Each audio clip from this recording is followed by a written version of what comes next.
தீபாவளினா பளிச்சுன்னு ஞாபகத்துக்கு வர்றது பட்டு, பட்டாசு, பலகாரம். பலகாரம்னா ஞாபகத்துக்கு வர்றது மந்த்ரா கடலை எண்ணெய். அபார ருசி, ஆரோக்கியமான உடல் நலம். தீபாவளி அன்னைக்கு மட்டும் இல்ல, என்னைக்குமே கிச்சன்ல இருக்க வேண்டியது மந்த்ரா கடலை எண்ணெய் தான். ரொம்ப டயர்டா இருக்கு.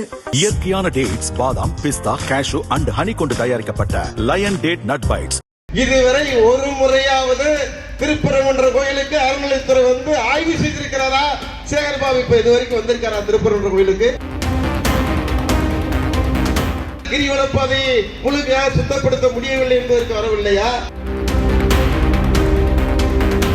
திறந்தோறும் வீட்டிலே தீபம் ஏற்றுகிறார்கள், விளக்கேற்றுகிறார்கள். தீபம் ஏற்ற வேண்டிய சூழ்நிலை தனக்கு வந்துவிடுமோ என்று பயந்து கொண்டு வரவில்லையா? நீங்க தொலைக்காட்சியில பாத்தீங்கன்னா எப்ப பார்த்தாலும் சேகர்பாபு அவர்கள் ஏதாவது ஒரு கும்பாபிஷேகத்தில் இருப்பாரு, ஏதாவது ஒரு கோயில்ல இருப்பாரு. ஆக எல்லா வகையிலும் அவரை உண்மையிலே பார்க்க பரவாயில்ல, கும்பாபிஷேகத்தை போறாரு, ஒதுக்கிறாரு, நம்ம சந்தோஷப்பட்டிருப்போம். ஆனா அறுபடை வீடு திருப்பரங்குன்றத்துக்கு 4.5 வருஷம் அறநிலைத்துறை அமைச்சர் இருக்காரு. தொலைக்காட்சி மூலம் கேட்கிறேன், இதுவரை ஒரு முறையாவது திருப்பரங்குன்ற கோயிலுக்கு அறநிலைத்துறை வந்து ஆய்வு செய்திருக்கிறாரா? சேகர்பாபு இப்ப இதுவரைக்கும் வந்திருக்காரா திருப்பரங்குன்ற கோயிலுக்கு?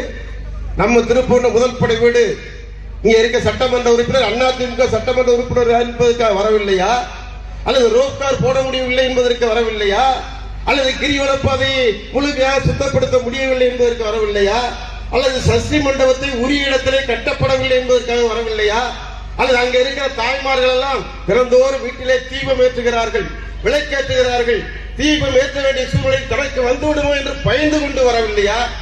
அறநிலைத்துறை அமைச்சர் வரவில்லை என்று சொன்னால் இந்த நிலைமை திருப்போன்ற சாதாரண கோயிலா? திருக்கோயிலாது புகழுக்குரிய திருக்கோயில், முதல் படை வீடு. இந்த முன்னேற்றம் சட்டமன்றத்தில் அறிவிப்பு வாங்கி கொண்டு வேலை பார்க்க எதையாவது முழுமையாக முடிச்சேன்னு சொல்லல.